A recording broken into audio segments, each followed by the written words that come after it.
Morning, everybody. Happy Friday. Thanks for joining me. We'll go ahead and get started here. If you got your questions, go ahead and post them. It's either going to be below the video if you are on a mobile device. If you are on a laptop, desktop computer, something like that, it's going to be to the right of the video.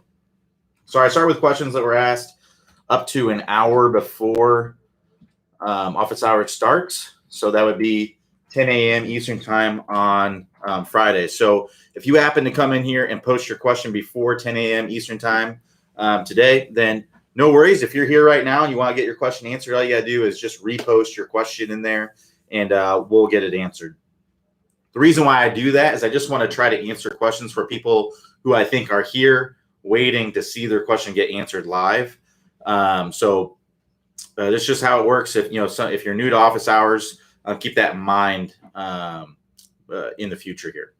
All right, so let's scroll down here and see who the first question is going to be. So it looks like Robert C. So Marin G, Mike W. Some folks looks like they posted it either late yesterday or super early this morning. Just repost your question and we'll get it answered if you happen to be here. All right, and it's possible I may come back to it. Looks like there was a couple questions. So if I run out of questions, I may come back to it. But until then, we'll keep on moving forward with the questions we got. So Robert C. says, how to avoid hawking, I think he means hooking, or pulling from short irons, 9-iron to 60 degrees. So what we have to understand is what causes a pull.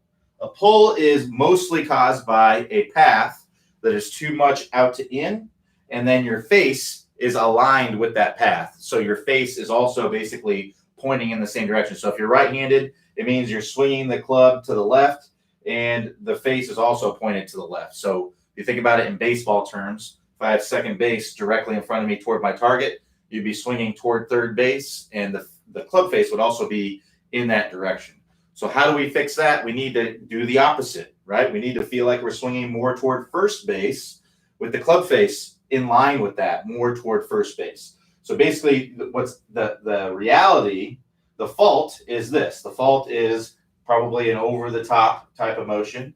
The feel that I would try to have is an in-to-out kind of motion. So in-to-out path. And the reality is hopefully is that you'll be more on plane. You'll have that club path square and that face square at impact as well. And that's how I'd work through that. Is I would try to hit push shots out to the right to accommodate that. Now, one thing that may happen when you try to do that is you may end up chunking the ball a little bit. The reasoning is that when I swing more into out, that moves the low point of my swing further away from the target. So what is low point? Low point is where this club comes down, reaches this lowest point, and then works back up. So almost always when I have a student that is an over-the-top swinger, we get them to swing into out. What do they start doing right away? They start chunking it. That doesn't mean that you're doing anything wrong. It just means that you need to match up certain things. When you swing over the top, you need to hang back a little bit because if you don't, then you will hit the ground way too far in front of the golf ball. You'll be chopping down into the golf ball. So what you have to do is you kind of have to hang back when you swing over the top. So when you swing more from the inside, you got to make sure that you get to your lead side. Otherwise, if you hang back and swing from the inside, you're going to be hitting a mile behind the golf ball. So make sure that when you're swinging more from the inside, if you start chunking it, you'll understand why. It's because I'm swinging more from the inside and I didn't get a good weight shift. So make sure when you're swinging from the inside that you're also getting that good weight shift to the lead side. Get that weight on that lead foot at impact so that way you can have that good impact position that you're looking for. So that's really the main reason that's likely going on that's causing the pull. There's a few other possible scenarios, but I would say 90% of the time it's going to be in basically an over-the-top kind of move with that. So look at it on video, see what's going on. If you see this club kind of working outside of your hands here when you're coming down, you can clearly see that you're swinging to the left. If you look at your divots, they're pointing to the left, right? That's a good indication that you're coming over the top. So I would take a look at that and then try to swing into out. Feel like you have more spine angle away from the target. Get your weight shift to the lead side. Get your elbow working more into the body when you're coming down. These are all things that will help you to swing more into out. When you swing more out to in, your spine angle is typically more vertical and your elbow is kind of working out away from your body, which is going to cause you to come over the top and down steep into the ball.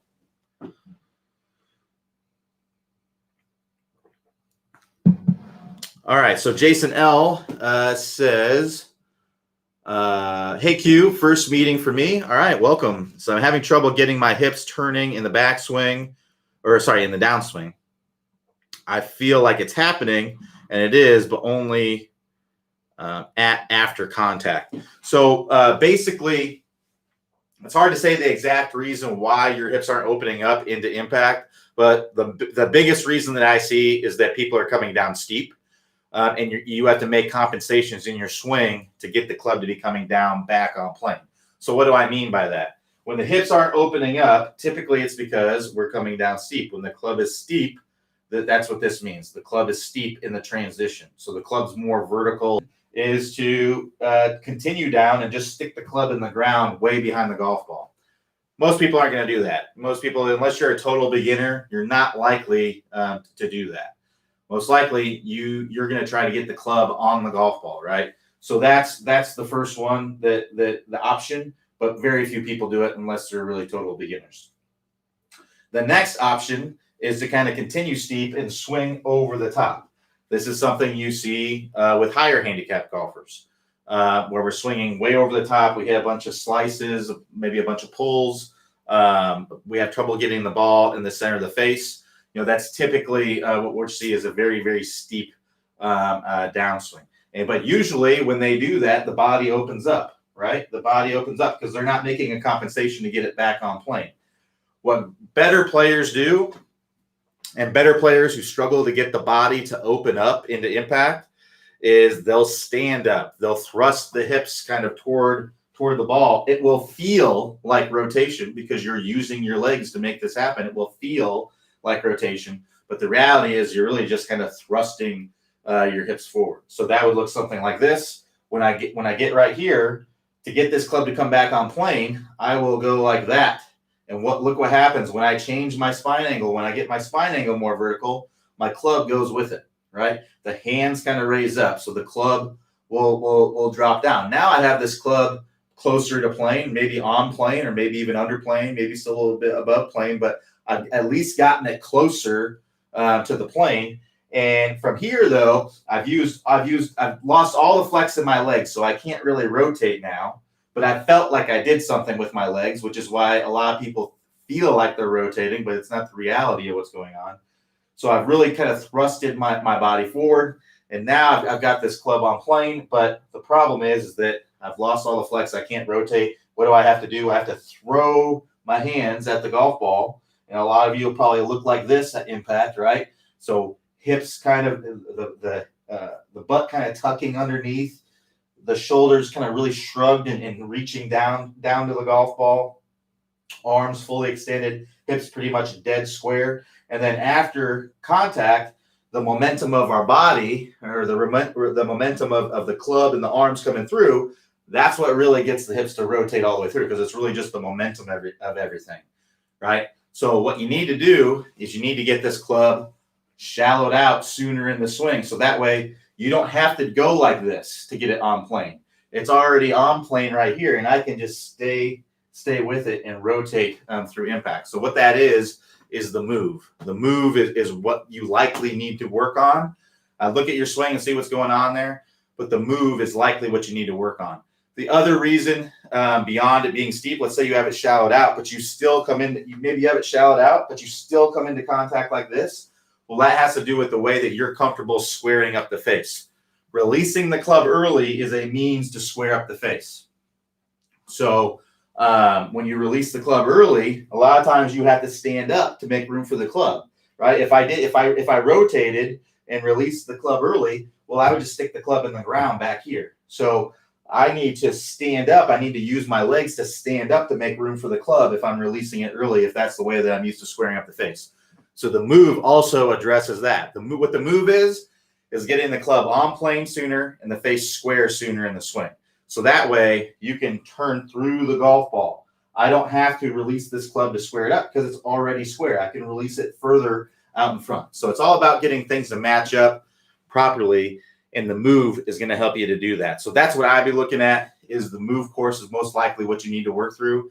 To get to the move course, click the instruction tab, the instruction tab, click Top Speed Golf System, then select the move and get started on the drills and continue to work through the drills.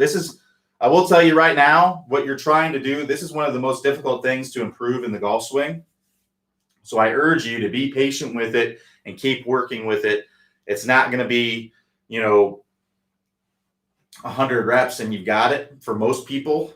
Maybe if you're really young and you don't, your body hasn't really ingrained really any other tendency yet. That's about the only folks that I've seen that have been able to latch onto these things really quickly, or people who are really young. So I'm talking teenagers, essentially, maybe early 20s if they haven't played a ton of golf.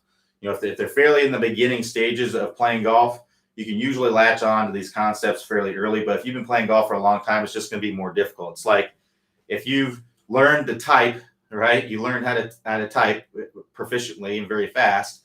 And then I took the keyboard and I just rearranged all the letters, right? And now you have to learn how to type there. Well, you're going to be fighting your old motor patterns of hitting certain keys the whole time that you're learning that. Now, it doesn't mean that you can't get back to the level or even better than what you were before, typing and getting proficient at typing. It just means it's going to take a lot of reps, a lot of time. So anything that you do fast, you have to start out slow and then build up the speed. Anything, just like typing. When you started learning how to type, you had to break it down, go really slow, figure out where all the letters were. And then eventually it's just like you just started typing really, really fast, right? Because your fingers started knowing exactly what they needed to do to get your brain was able to just do that.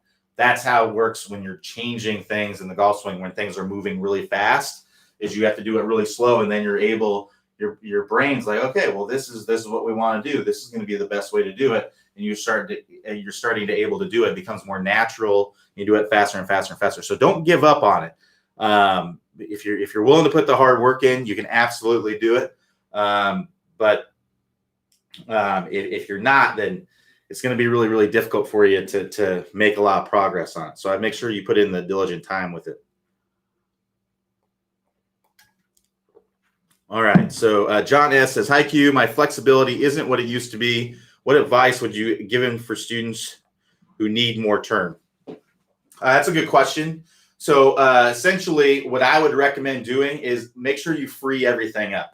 So there's a couple. I'm not real flexible in my hips for sure. My hips are not very flexible, but I'm able to get a pretty good turn in my swing. My upper body is more flexible. I'm probably maybe average for my upper body and then very below average as far as the flexibility in my lower body goes. So what I do at address is I will angle my feet out. So what that allows me to do is that allows me to kind of free up my hips a little bit. So when you're turning in the backswing, your trail leg is what's called internally rotated. So what that means is, if you watch here, I'll do a little test, and you can kind of do this with me at home. If you get up on your lead leg and then have your trail leg up in the air, keep your hips stationary, and then try to turn your foot in. So see how I'm trying to turn my foot in? I can't turn my foot in very much. So I have a limitation with how much internal rotation that I have. External rotation, which would be the other way. Look at this. I can turn my foot out 80 degrees, right? So that's just the way that I'm built.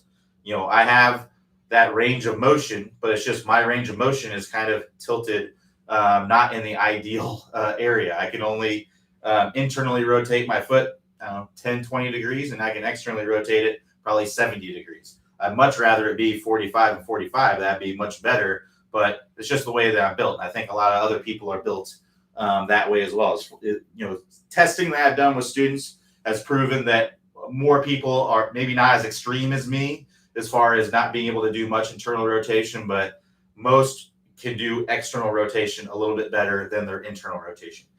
So anyway, what angling the foot out does is that allows me to kind of free up my hips. So, because imagine if I set up pigeon-toed like this, I wouldn't hardly be able to move my hips at all because I'm fighting against the internal rotation on both. In fact, just standing here like this, my hips feel so tight right now. I have to angle these puppies out. So that's what I would recommend doing. Now, a lot of you might be thinking, well, what about, well, isn't your trail leg, isn't that going to kind of fight against that? Well, it may if you try to keep this locked into the ground. So it's a total myth that you have to keep your feet on the ground. That is a total myth. You can lift up your heels off the ground. Look at a lot of the greatest players of all time. Look at a lot of the players on the PGA Tour right now. Their feet are moving all over the place, right? Especially when they're trying to get a lot of power. So allow this heel to come off of the ground when you're coming up. Don't restrict your motion, your hip motion, because you're trying to keep this anchored into the ground, because that's exactly what it's going to do. It's going to act as an anchor for your hips. Imagine you're on a boat and you throw out an anchor, and that keeps that boat sitting right there. That's exactly what your lead heel staying on the ground will do to your hips if you try to keep it anchored into the ground. It will act as an anchor. So free that up, open this trail foot out, and what that will allow you to do is that will allow you to turn your hips back. The other thing is that I often see people who maybe they say that they're not flexible, but the reality is that they're fairly normal. And really what they do is they slide their hips. So they get at the start of the backswing, they'll start to go like this. Well, I tell you what, you lose a lot of your range of motion if you get your hips moving too far this way. Because now from here, I can't really push my hip back, right, to get it rotated. But if I stay right here and I angle my foot out and I let my heel come off the ground and I push this hip back like that, now look how much my hips have rotated. My hips have rotated 60 degrees right here. And if I can get that, then I can get into a really, this is a super powerful position right here. So you don't have to be really good, flexible to get a good turn if you make just a couple of adjustments. So like I said, number one, I would turn the feet out. What that does is it allows you to free up your hips, and it also allows you to get the body to open up a little bit better when you're coming down in the downswing. Number two would be to free up this heel here. Do not keep your lead heel anchored in the ground. That's going to make it difficult for you to get that freedom of hip motion. It's going to act as an anchor for your hips. Number three would be to make sure that you're not swaying your hips. And you can look at this on video.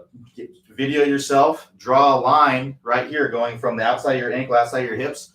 You don't want to see yourself moving into that. Now you can at the very beginning, but after that, you got to be pushing that hip back. You can't go here and then continue to kind of go out here. You got to, if you move off the ball a little bit, once you do that, you got to push it back right away in order to load up properly. Because if you just keep sliding, then you're going to have a hard time opening up your hips, have a hard time sequencing in the downswing. Your weight shift's probably going to be off. It's going to throw things off a little bit. Your spine angle is going to get off. So a lot of benefits to really pushing this hip back. And a good thing that you can do if you're struggling with this is you can take some, I just grab my office chair right here. You can take a chair, like a folding chair, dining room chair, whatever it might be. Something that comes up to about hip level would be good, just like this. And you can take some swings where you're really focusing on staying inside of that. If you set up right here and you hit the chair, you know that you're sliding. So set that up to where it's basically, right next to your hip, maybe not touching it, but very, very close to touching it. And then go up to the top and push off of that. You can see there, I'm maintaining a good turn. I'm really pushing my hip back. But the moment I go into that, I can feel that. You can take an alignment stick and put it in the ground as well, and that can give you a good sense for that. So things that you can do to really give you some feedback, whether you're sliding or not. That's going to help you to load up properly and get a really, really good turn. So that's what I would recommend, especially if you're not real flexible. Lastly, just to give you kind of a bonus here, one thing that you can also do to help you to open up a little bit is if you imagine I'm set up with my feet directly square with my target, what I can do is I can drop this foot back just a little bit. I'm not saying drop it way back here, just like a couple inches. And you can see how that can help me to open up a little bit and get my back turned to the target a little bit more easily. So that'd be kind of the last thing. Bonus number 4 would be just to drop this trail foot back a little bit, and that can help you to get the body opening up and turning away from the target a little bit better.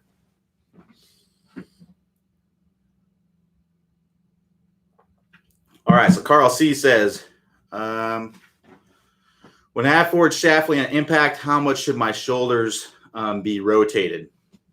So your shoulders should be what we see in the best players. Typically, you're going to see a lot of different shoulder orientations with players on tour. So if you look at a Colin Morikawa, right, fantastic player. His shoulders are pretty much dead square at contact. So if you get him coming into contact, his shoulders are basically pointing right at the target.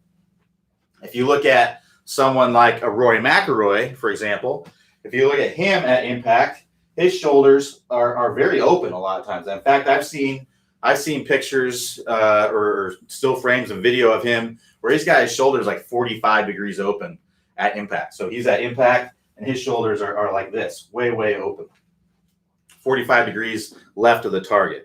But what you're going to see in most tour players is somewhere in the neighborhood of 10 to 15 degrees is typically what you're going to see. So that, you're going to see some that are square. I would say, I don't know the exact numbers, but I'm just guesstimating here. Somewhere in the neighborhood of 10 to 20% are going to have their shoulders square.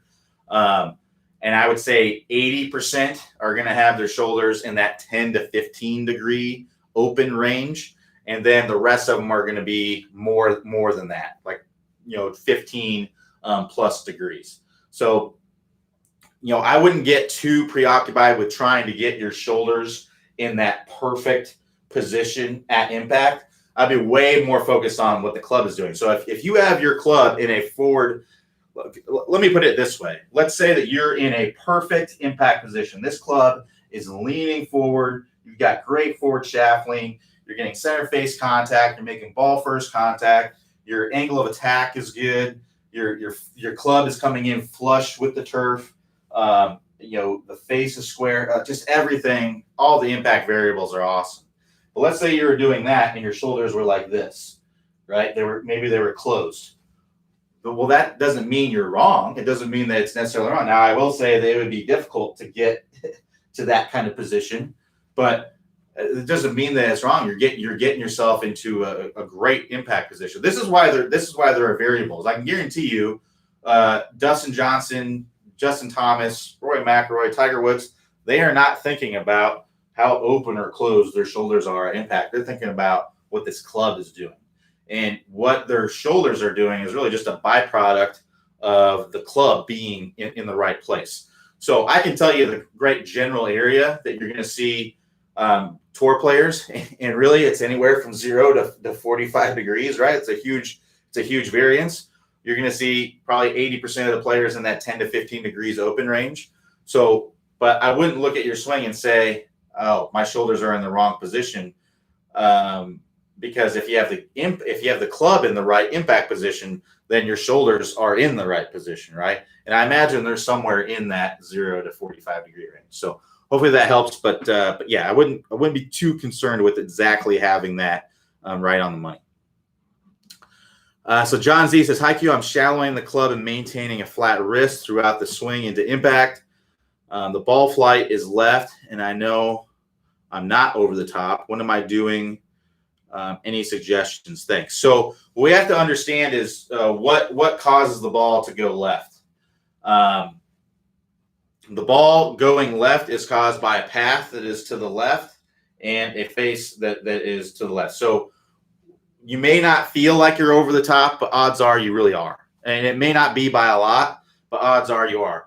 Keep in mind that, when we look at things on video, the camera angle, especially when we're looking at club path, because the physics isn't going to lie, right? The physics isn't going to lie what's going on. Physically, there's only certain things that can be happening at impact to cause you to pull the golf ball, right? And one of them, the main one that we see with people pulling the ball most of the time, and I'll go over a possible scenario that it could be that's causing you to hit it left as well. But the most common one is just the face and the path going to the left. And it may be subtle and it may not be really detectable on video, but that's most likely what's going on there. So like I said, keep in mind the camera angle is super important when you're looking at club playing online or on video. So for example, what we want is we want this camera to be shooting basically right in front of our toes. Essentially right down our hands is where we want it. So the easiest way to set that up is to take a club or an alignment stick, place it on the ground, point it out at a target out in the distance. And I know that's not directly lined up with the camera here, but set it up at a target out in the distance, and then set your camera up to where it's shooting directly down that. Then when you go to set up when you go to set up to the ball, have your hands directly above that. So basically, if you were to drop something from your hands, it would land right on top of that stick. Now with a wedge, you can see I'm pretty close to that stick. And then with a driver, I'm going to be a little bit further away from that stick.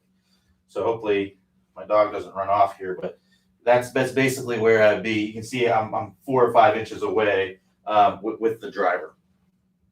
So that's how I would recommend filming your swing. So why is that really, really important? So if you imagine, if I'm like this and I have this camera set up the right way and I'm coming down over the top, right? Well, I can clearly see that. The club's outside my hands. But what most people do is they film their swing from down the target line. So the golf ball would be right here. So imagine I set up to this golf ball, right? And then I come down, coming over the top again. I'm over the top right now, but this club looks like it's directly on plane.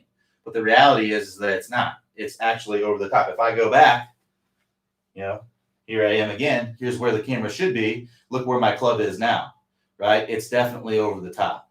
So what's likely going on is that you probably have the camera angle a little bit off. So maybe you feel like you're not over the top because it looks like on video that you're on plane. But the reality is that you are over the top, and that's where the pulls are coming from. The other possible scenario is that you're hitting it off the heel, right? So when you hit the ball off the heel, what happens is the face will twist closed. So the face will twist closed, and the ball will start a little bit more to the left than it normally would. So the other thing that will happen with a heel strike is the ball will tend to fade more or draw less. So I could be hitting the ball, swinging from the inside, right? Swinging a little bit from the inside, basically hitting a draw type of swing, hitting it off the heel, and the ball will start left and kind of just go straight left. And it won't feel very good. It won't go very far. That'll be a heel strike because the ball will, if I hit it with a draw swing, that ball would normally draw, right? If I hit it in the center of the face. But since I hit it in the heel, it's gonna start more to the left, and it may not draw because when you hit it off the heel, the ball will draw less or fade more, which basically means if I hit it with a draw, it could just cancel out the draw and make it a straight shot, but a straight shot that just starts to the left. So that could be the other possibility. So I would use some foot power spray, use what's called the dot method or the line method, marker method, whatever you want to call it. Basically, what that would entail is, I thought I had a ball here we go. So what you can do is you can just draw a line on your ball like this. So you can kind of see that and see I got a line on there. Or you can take a dry erase or washable marker and fill up a dimple on the ball with a good amount of the ink in there. And I recommend like an Expo marker or something like that. The reason why I say dry erase or washable is because you can just take a wet cloth and just wipe it off the face very easily. You can use like a Sharpie or a magic marker or something like that. It's just going to be a little bit more difficult to wipe off the face, and also more difficult to wipe off the ball. So if you're using your own balls for this, you don't want to have a bunch of lines and dots all over your balls, then you might want to use a washable or dry erase. And maybe your range won't like you drawing lines on the ball either. But anyway, just set that up to where, you imagine if I set it up like this, if I have that line on there, I set it up to where it's going to rub off on the face, and then I can clearly see, okay, if this line kind of ends up right here, I know, okay, that's a heel strike. That's what's going on. And if that is the case, then I would try to swing, try to hit the ball more off the toe. Intentionally try to hit the ball off the toe. Set up the way you normally would, and then try to get this line to show up on the toe. And what will likely happen is you'll get that strike more in the center of the face. If it's still on the heel, exaggerate it even more. I would try to maybe get that line to be happening, out here where there's no grooves. or maybe even try to feel like you're hitting a toe shank. It's going to be uncomfortable to try to do that.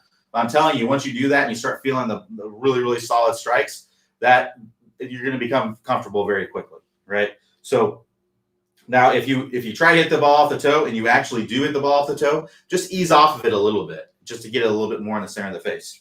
But keep doing it until you actually start hitting it in the toe very consistently. And then at that point, you can ease off of it. You're probably pretty close to calibrated at that point. So that's what I would recommend doing. So again, number one, check your camera angles. Make sure that is, you may not feel like you're coming over the top, but the reality is you might be. And the physics aren't going to really lie there if you're hitting it in the center of the face, right? And then the other thing would be maybe you look and you set up the camera already in the right place. You can clearly see your divots are in the right direction. Your face and your path are all good. It's just you're hitting it off the heel, and that's resulting in the pulse. And if that's the case, try to hit it off the toe. All right, so Gufron A says how to improve angle of attack on drivers. So let's talk about what would be a good angle of attack on the driver. What would be the best thing to do if you're trying to gain distance with the driver? So what we're trying to do here, when we're trying to gain distance with the driver, is we want a high launching, lower spinning shot. So in order to do that, a great way to be able to do that is to hit more up on the golf ball. So that's what the angle of attack is basically the up and down movement of this club head through impact. So this would be a negative angle of attack if the club is moving down into the ball. This would be a positive angle of attack if the club's moving up into the ball. And it'd be zero if it's moving very level into the golf ball. So the way that we can get a higher launch and lower spinning shot is to hit more up on the golf ball. And to de-loft it when you're doing that, because that's how you really reduce loft. Is you hit more up on the golf ball and then you take more loft off. Basically, you take that angle that's created between the loft that you're presenting to the golf ball, which is referred to as dynamic loft, and you reduce that angle between the angle of attack. So let's say you're coming into the golf ball. This is a 9-degree driver, I think. So 9-degree driver. Let's say I have 1 degree of forward shaft lean at impact with the driver. 1 degree, right? So my shaft is leaning forward just 1 degree. So that would be a dynamic loft. And I hit it in the center of the face. That'd be a dynamic loft of 8 degrees, right? So if I hit it in the center of the face, that's going to be, the theoretical loft right there would be 9 degrees minus 1 degree of forward shaft lean is going to be 8 degrees.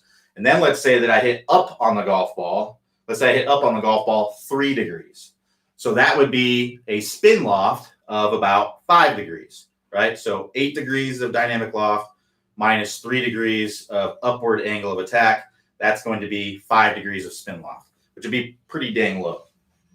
Now let's say that I hit down on the golf ball 3 degrees, right? So I have that same amount of forward shaft lean at impact, and I hit down on the golf ball 3 degrees. Well, now my spin loft is 8 plus 3, which would be 11 degrees of spin loft. So that's gonna generate a lot more spin than my than what I did before, where I was hitting up on the golf ball, and that's gonna make the ball not go as far usually. Depending on your club head speed, which that's another discussion, but for the most part, lower spin, somewhere in the 2000s, is going to be good for most people. So anyway, how do I get this to be better? How do I get to where I'm hitting more up on the golf ball and also de-lofting it to get that spin loft down, get that high launch and low spinning shot? So the first thing that I would make sure that you're doing is you're playing the ball far enough up in your stance.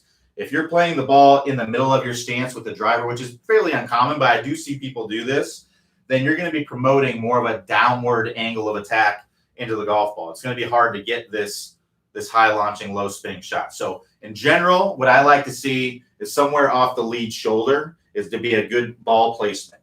If you're really trying to hit more up on the golf ball, then you may want to put it even further up in the stance, maybe a little bit outside the lead shoulder. And you may have heard a lot of people say inside the lead foot and things like that. not a big fan of referencing that because that lead foot can change. What if I have a very narrow stance? Well, if I play it off the inside of my foot, that's almost putting the ball in the middle of my stance, right? And if I have a really, really wide stance, maybe I'm like a Brooks Koepka, right? I'm like this. If I play that ball off the inside of my lead foot, that's probably too far forward, right? So I like somewhere straight down from the lead shoulder. A good way to kind of get a sense for this is if you just take a normal stance, get in your kind of address position here, then take the club, put it right on your lead shoulder here, just like this, drop it to the ground, and then slide it out. That's about where you'd want it. Just, drop it on the ground, use gravity, drop it straight down the ground, then slide the club straight out. That's about where you'd want the ball position to be. So that'd be a good way to help you to promote a more upward angle of attack. Another way is to now we want to tee the ball up higher, right? If we're hitting up on the golf ball, we want to have that ball teed up a little bit higher. So it's going to be difficult to hit the ball, to hit up on the golf ball if we have the equator of the ball. So I'll have this line on here to be the equator of the golf. If we have that equator of the ball lined up, kind of in the center of the face, teed up in the center of the face to begin with, I just don't have a lot of space for this club to work into the golf ball. So I would try to get that equator of the ball to be teed up about even with the crown of the club. So you can see there, that'd be about even with the crown of the club. So half of the ball is above the crown. You could even go a little bit more than that to promote a little bit more of an upward angle of attack. But that's basically, now I have tons of space to allow this club to work up into the golf ball. So tee it more forward, tee it more up. And then the next piece would be widening the stance a little bit. If I widen the stance, if I have a very narrow stance, I'm promoting kind of a more vertical compression line. If we recall what the compression line is, that's from the top speed golf system. That's where the lead ankle, lead hip, and lead shoulder all being in a straight line, right? We want that in a straight line, and we want that to be a little bit angled away from the target. If for a driver, if we're trying to hit more up on the golf ball, we want to get that even more angled away from the target. So if I have a really narrow stance, that's promoting kind of a vertical or even leaning toward the target compression line, which is going to promote a more downward angle of attack. So get this stance nice and wide. I like outside the shoulders for the driver. Outside the shoulders, that's going to promote a nice upward angle of attack. You can see here, I'm nice and angled away more easily as I'm coming into contact. So nice and wide stance, and then work on getting your compression line more angled away. So pushing down into the ground and pushing the shoulder back and up as you're coming into contact instead of sliding forward and throwing the arms. As you start down, get into your lead side here, get some flex in that leg, and push into the ground to push your shoulder back and out of the way, so that way you can be more angled away as you come into contact. That's also going to allow you to get your hands more in front, which is going to de-loft the face, which is going to help you to take advantage of that upward angle of attack. Because if you just take your upward angle of attack and you don't de-loft it along with it, you don't change your spin loft, well, you're just hitting a higher drive that spins just as much. And that's probably not going to go further. It's probably going to go shorter, especially if you're hitting into the wind or something like that. So we want to de-loft. It's almost like we're hitting a tennis shot, like a top spin tennis shot. Imagine if I was trying to hit a top spin tennis shot, I'd be coming into the tennis ball kind of like this, right? So the face is de-lofting, and I have an upward angle of attack as I'm coming through. That's going to allow me to get this ball to where it starts out going straight and then drops down on the other side of the net. Now, we can't put backspin on a golf ball, but what we can do is we can lower the spin a lot. So that's the feeling that we want to have, is that we're kind of coming in, we're hanging back, we're keeping our shoulder back, we're keeping our nose back, and we're allowing this club to work up into the golf ball as it's de-lofting, and like we would with a tennis shot, and that's going to lower the loft that you're going to get on the ball. So that's what I'd recommend doing. Number one would be to play the ball further up in the stance. Number two, tee the ball up higher. Number three, widen the stance. And then number four is stay behind the golf ball, get that compression line back, so that way you can promote an upward angle of attack and get that de-lofting on the face as you're coming through there.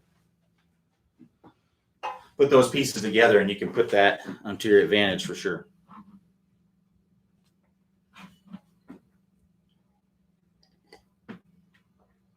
So Paul H says, sometimes I use my hands and wrists too much. How do I remedy that? So I would be creating a structure at the top that will allow you to use your body in the downswing.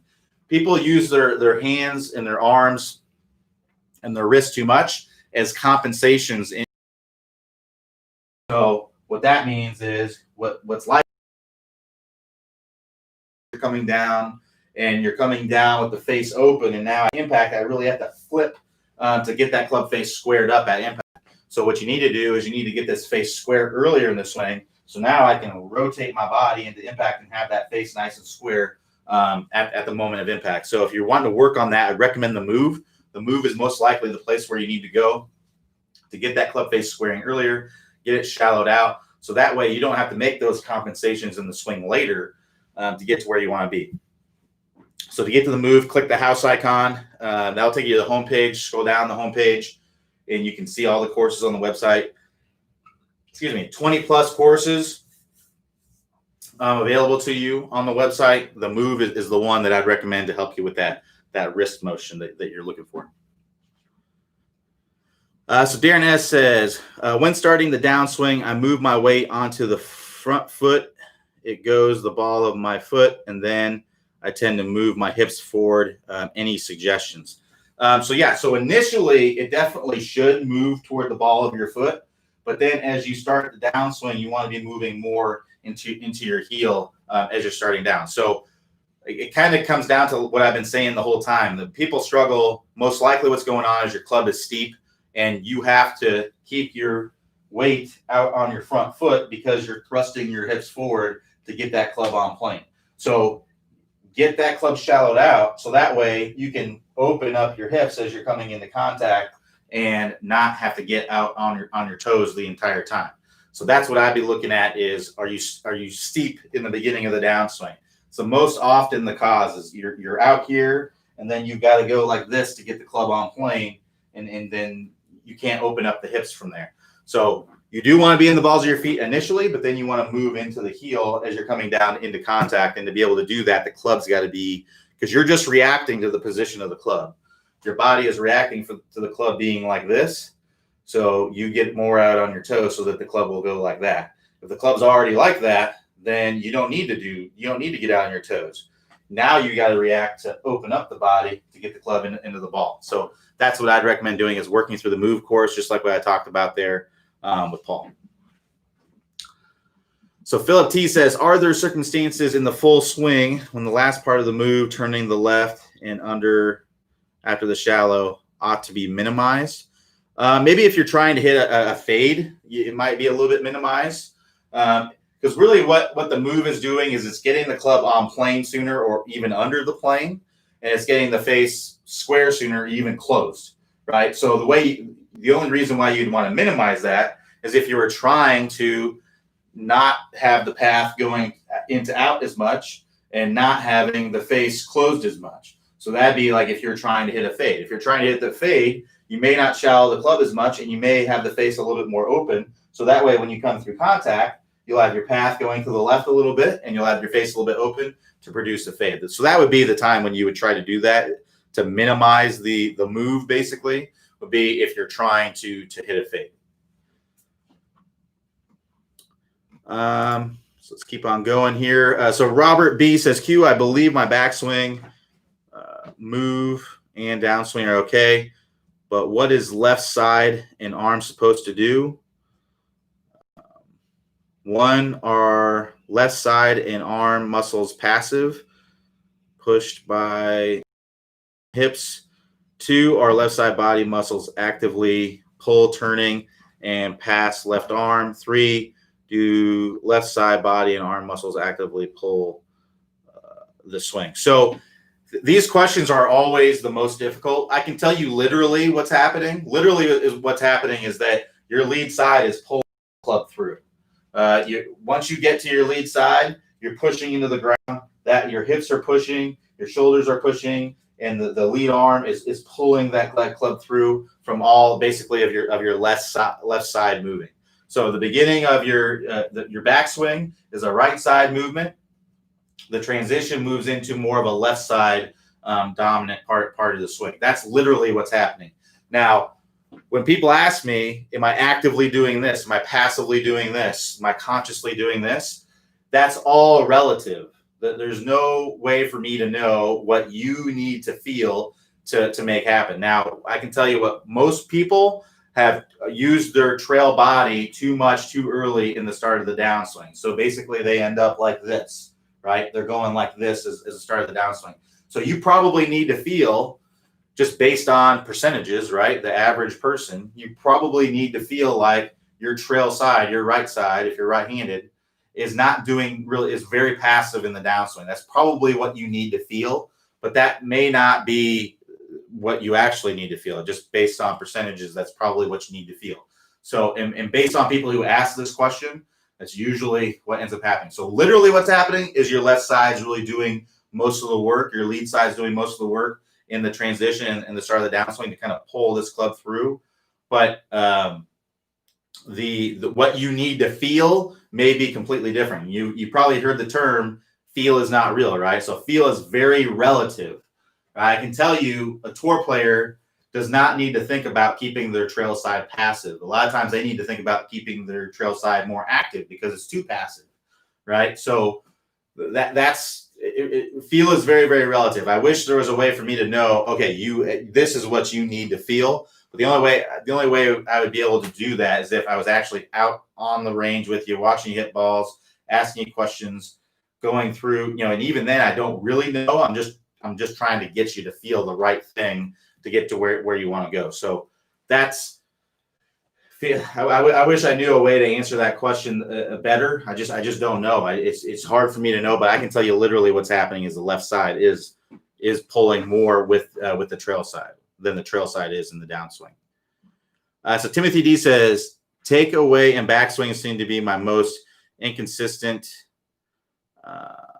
part of the swing, which leads to downswing issues. Focus on setup, so fluid spine to help, but I fall into tension in incorrect positions, which affect downswing. Any thoughts? Timothy, can you give me a little bit more about what's going on with your backswing?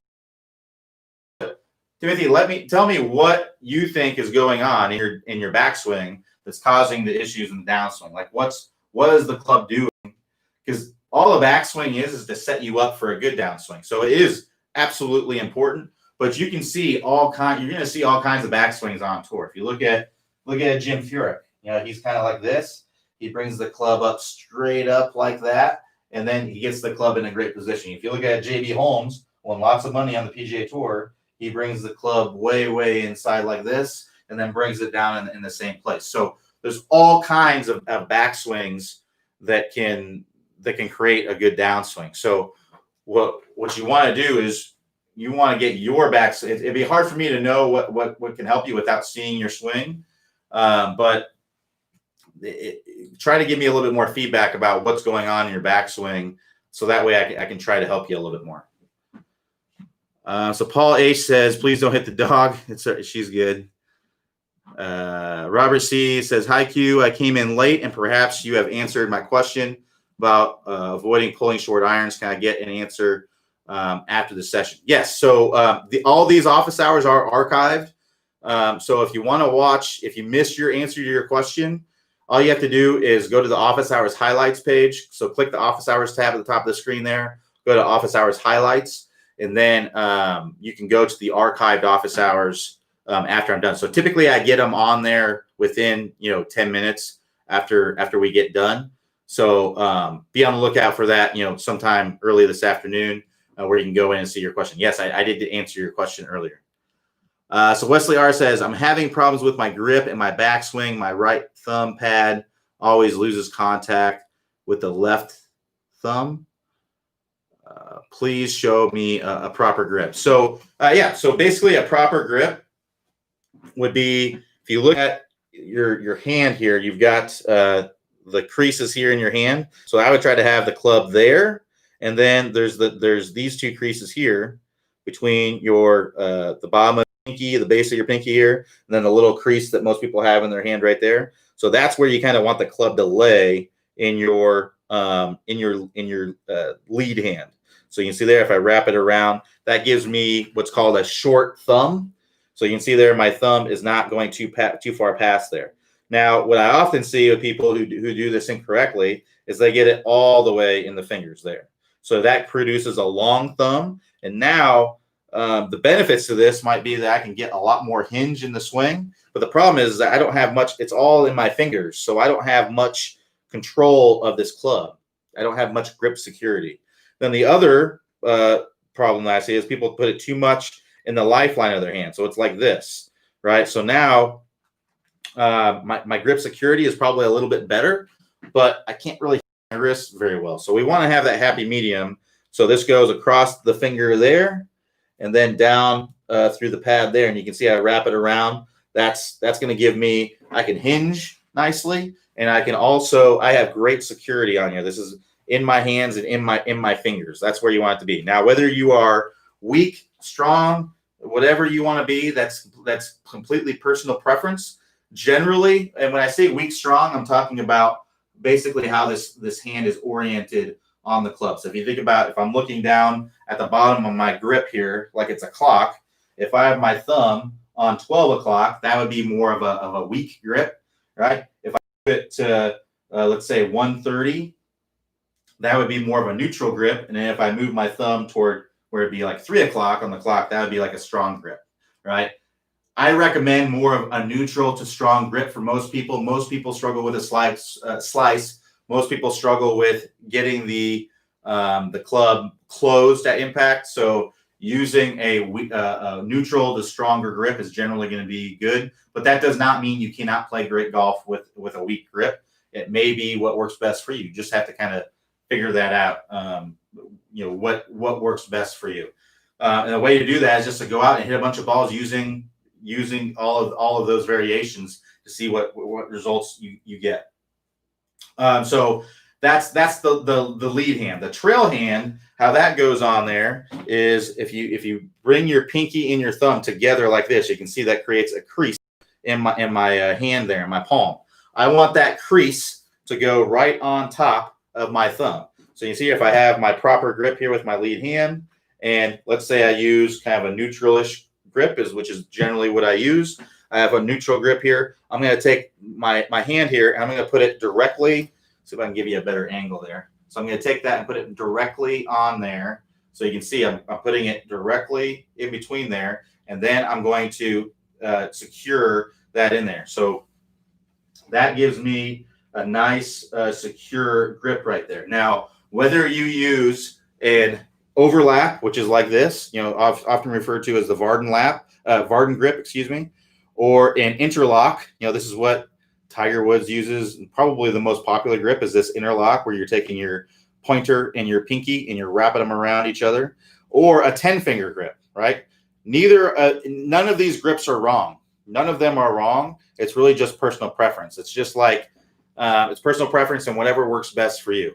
Now, generally, if you're a low club head speed player or a junior, or someone who's looking to get more speed, this is going to be you're going to be able to put more force into the handle using a 10-finger grip.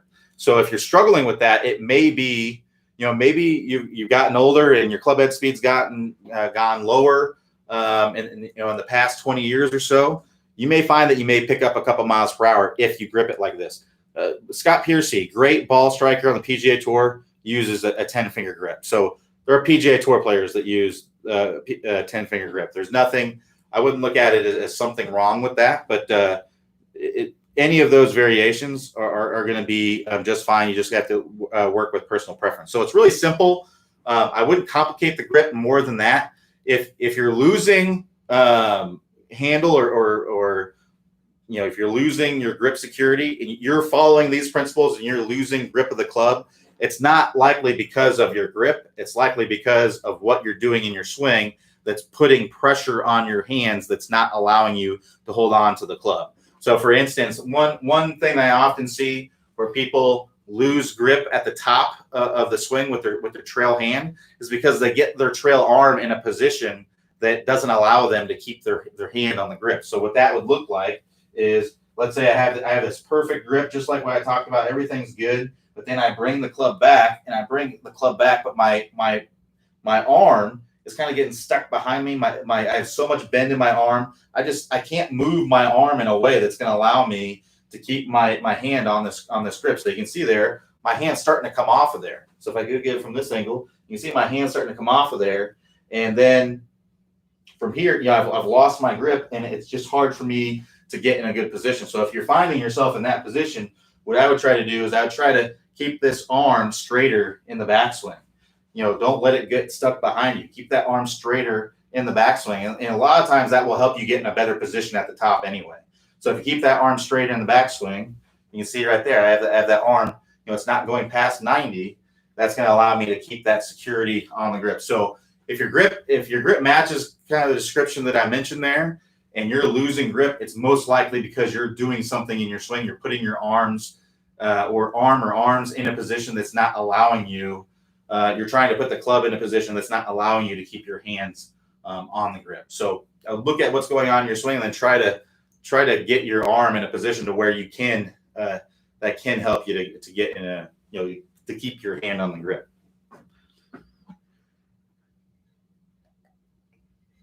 All right, so let's keep moving forward here. We got a couple more minutes. Answer a couple more here, and then we'll start the weekend up.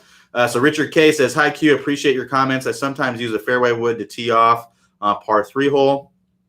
Do the swing mechanics of such tee shot differ from using a driver?" They don't have to. You can hit a 3 wood just like you would a driver. Tee it up just a little. Obviously, you wouldn't tee it as high as you would with a driver because a 3 wood typically isn't going to have as deep of a face, as tall as a face. But half of the equator of the ball above the crown of the club, allow yourself to hit up on it. I typically do both depending on what shot I'm trying to hit. So if I'm trying to hit my 3 wood basically as far as I can off of the tee, I'll hit it just like I would a driver. But if I'm trying to take a little bit off of it, I'll tee it up to where it's just like a perfect lie out of the fairway, just slightly, just like you would with an iron or something like that. And I would hit it just like I would out of the fairway. And it takes a little bit off of it so that it doesn't go, too far. If that is, if I'm trying to hit it a set distance, or if I'm trying to hit it with a little bit more spin, because keep in mind, when you hit it more up on it, you're generally going to be losing some spin there. So it's going to go a little bit further. It's going to carry a little bit further, and it'll probably roll out a little bit further as well. So, but yeah, if you're trying to hit your 3 wood as far as you can off the tee, absolutely tee it up just like you would with a driver. Just comparably like you would with a 3 wood, just a little bit above the face there. So Robert B asks, Q, it appears on TV that the connected arm with some pros stays connected past ball impact. I get a weak hit, and when I try it, what's the proper disconnect point? So basically what's likely going on is you're probably not opening up your body enough. So if you get here and you're trying to stay connected all the way through, if you try to do that, if your body's not opening up very much, then you're going to be really losing some speed. So you either want to accelerate your body, your chest, get your chest opening up more, so that way you can kind of stay connected as you're coming through here, or you don't want to try to stay connected after impact. Let the arms kind of pass in front of the body like this. Neither one of them are wrong. Some people are going to be more flexible and able to do it, and some people aren't. But as far as the connected feeling, the only place where it really matters that much is at impact. That's where you really want to be connected. And when we say connected, we're talking about having your lead arm kind of close to your body and your trail arm kind of close to your body at impact, right? So typically, if we see a big chicken wing like this, right, that's typically leading to poor contact. And if the elbow is out away from the body, right, that's typically going to be an over-the-top move. That's not going to be good for impact typically either. So the arms don't have to be connected, but we want them to be close to the body. In fact, you're going to see some tour players who have what a lot of people would call a chicken wing at impact, like a Brooks Koepka, Jordan Spieth, Lee Westwood. They're at impact. They're like this, right? That's not a chicken wing, though, right? Kind of out away from their body. But look at this impact position. I mean, it is good. That's what they're doing. So that's not necessarily bad. And you'll see some tour players with the trail arm won't be directly onto their body. There'll be a little bit of space there. The main thing here is getting in that impact position. So if you're the only time you'd want to try to change that connected feeling or try to be more connected at impact is if not being connected is clearly leading to issues with your impact, right? So like I said, if we're the chicken wing is typically caused by the body not opening up and the arms racing in front of the body. So that would be like this, right? So when that happens, you probably look like this. So that's an early release of the club, no compression, that sort of thing. So we want to get the body opening up so that we can be more like in this position at impact. Now, if you're coming over the top and you see that the right arm, your trail arm, is going out away from your body, that could be a reason why you're coming over the top. So you may want to feel like that right arm or that trail elbow is moving more into the body, and that can help you to get that club more working from the inside when you're coming into impact. So that's what we have to understand is that everything in the golf swing has to be to improve what's happening at impact. But anyway, sorry for the folks I didn't get to. We'll have to wrap it up there for today. I'll be back here Monday, 5 p.m. Eastern time. Everybody have a good rest of your day. Enjoy your weekend, and I'll talk to you next time.